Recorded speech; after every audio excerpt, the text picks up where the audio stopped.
नमस्कार।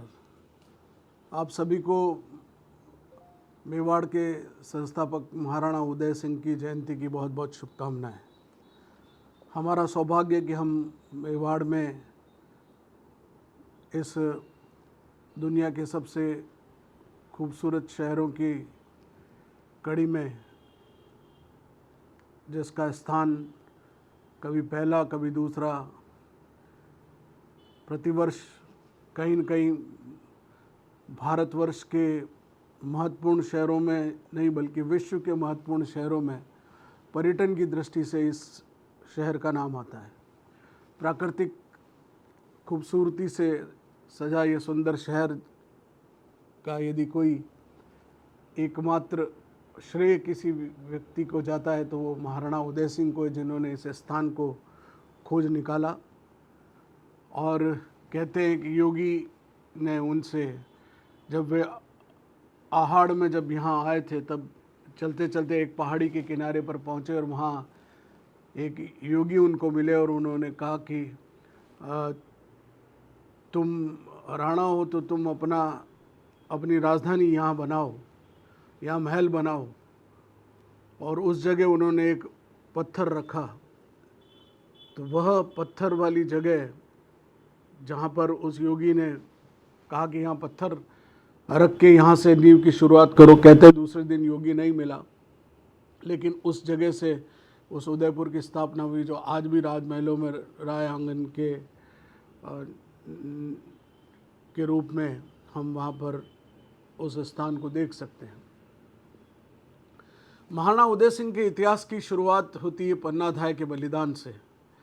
पन्नाधाय ने अपने बेटे को, जब बनवीर ने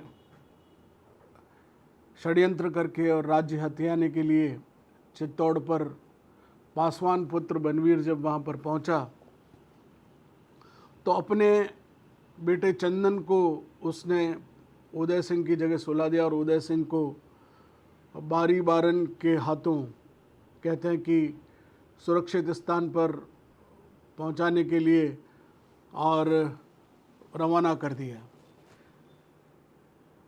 कुंभलगढ़ जाते वक्त उदय सिंह को आशादेवपुरा, कुंभलगढ़ में बहुत किलेदार जो थे, उसने समय की महत्ता को पहचाना और उदय सिंह को भी पहचान कर संग्राम सिंह के प्रति उसकी जो वफादारी थी, उस वफादारी को उसने निभाते हुए उदय सिंह को कुंभलगढ़ में वापस अपने पनाह दी और स्वीकार किया कि ये महाराणा है।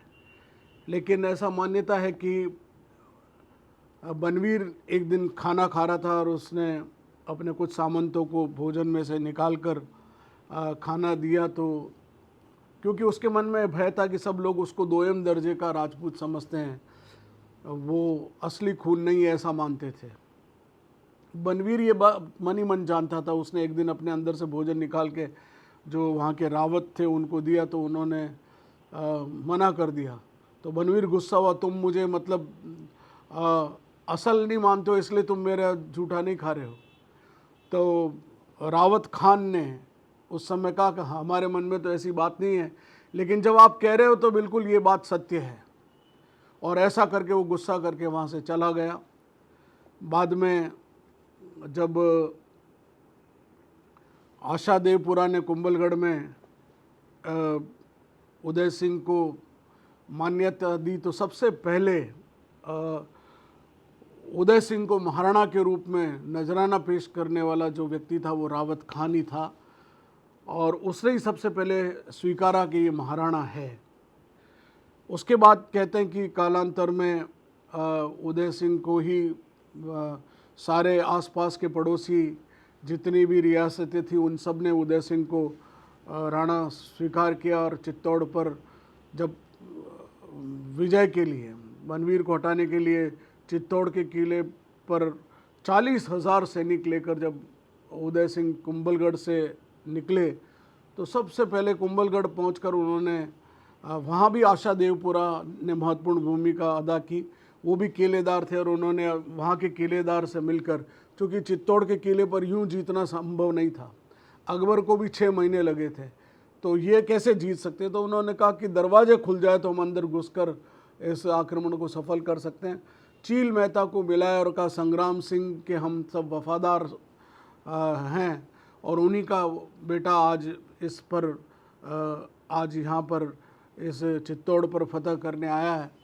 तो उसके बाद चील मेहता ने राशन का नाम से दरवाजे खोल दिए और जब मनवीर को ये पता चला कि दरवाजे में उदय सिंह की सेना वहाँ पहुँच गई है, तो मनवीर वहाँ से चुपचाप अपने लखोटा बारी से अपने पत्नी और बच्चों के साथ वहाँ से निकल गया।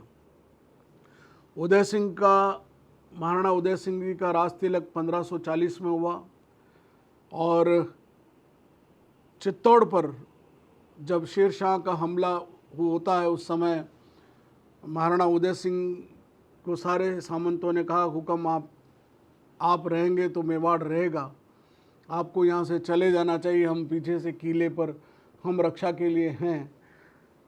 लेकिन शेर शाह ने उस चित्तौड़ पर जब कब्जा किया तब ये सब जानते हैं कि उसके बाद तीसरा साका हुआ और रानी कर्मावती ने उस समय जौहर करके और अपने इस मेवाड़ की इस गरिमा आन बान शान की रक्षा की।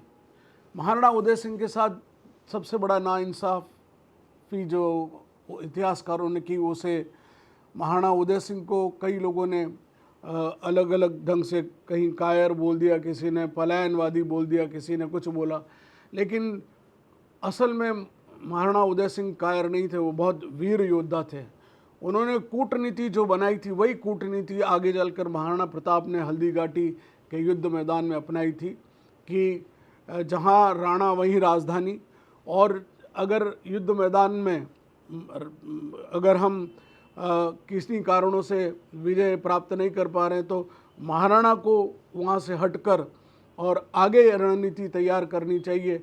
ये रणनीति महाराणा उदय सिंह जी के समय से प्रारंभ हुई। महाराणा उदय सिंह जी के इन सारे इतिहास को पन्नों को टटोलने के बाद हम सबको पता है कि महाराणा उदय सिंह के ही पुत्र महाराणा प्रताप ने संसार में जो यश और कीर्ति की पताका फहराई, उसके पीछे वो संस्कार उनकी माता जयवंता बाई के थे। उदय सिंह जी के समय भटियानी रानी ने भले ही छल कपट करके और जगमाल को गद्दी पर बिठाया ऐसा मानते हैं, लेकिन इसके कोई ऐतिहासिक दस्तावेज ऐसे नहीं मिलते कि जगमाल को गद्दी पर बिठाया गया था। लेकिन वो सोची समझी षड्यंत्रकारी नीतियों के अंतर्गत हो सकता है कि जगमाल वहाँ बैठा हो, लेकिन उसके बाद सामंतों ने एक स्वर में महाराणा प्रताप को कहा कि पाटवी पुत्र खारिज कैसे हो सकता है। मेवाड़ की एक परंपरा है कि जो महाराणा बनता है वो शमशान में नहीं जाता है, वो राजगद्दी संभालता है। महाराणा प्रताप वहाँ शमशान में थे और वहीं सामंतों ने तय किया कि पाटवी पुत्र आज यहाँ शमशान में कैसे, इनको तो गद्दी पर होना चाहिए। तो वहीं पर कहते हैं कि भील ने अपने हाथ का अंगूठा काट कर वहीं राणा बावड़ी पर महाराणा प्रताप का राजतल किया था। तो जिस दिन महाराणा उदय सिंह का देहावसान हुआ उस दिन होली का दिन था और होली के दिन ही महाराणा प्रताप का भी राज तिलक हुआ। और कहते उसी दिन आखेट पर गए। ऐसा माना जाता है कि शोक नहीं रहना चाहिए, अगर उस दिन शोक मना लिया जाएगा तो जीवन भर ये मेवाड़ के इतिहास में शोक रहेगा, इसलिए उस दिन वो आखेट पर चले गए, ऐसी मान्यता है। और महाराणा उदय सिंह ने जिस प्रकार से मेवाड़ में इस उदयपुर राज्य की स्थापना की वो गौरवशाली है। मैं बहुत ज़्यादा इतिहास के पन्नों को खंगालने की बजाय आप मेरी film Maharana Pratap the first freedom fighter देखेंगे तो उसमें बहुत सी चीज़ें प्राप्त होगी। मैं इन दिनों राजा रवि वर्मा जिन्होंने महाराणा प्रताप पर बहुत महत्वपूर्ण काम किया उसके बारे में मैं उस शोध पर लग रहा हूँ। फिर कभी फुर्सत मिलेगी तो मैं आपको राजा रवि वर्मा के बारे में भी आपसे चर्चा करूँगा। महाराणा उदय सिंह जी के इस जन्म दिवस पर, इस जयंती के अवसर पर मैं समस्त मेवाड़ वासियों को शुभकामनाएं प्रेषित करता हूँ। बहुत बहुत धन्यवाद।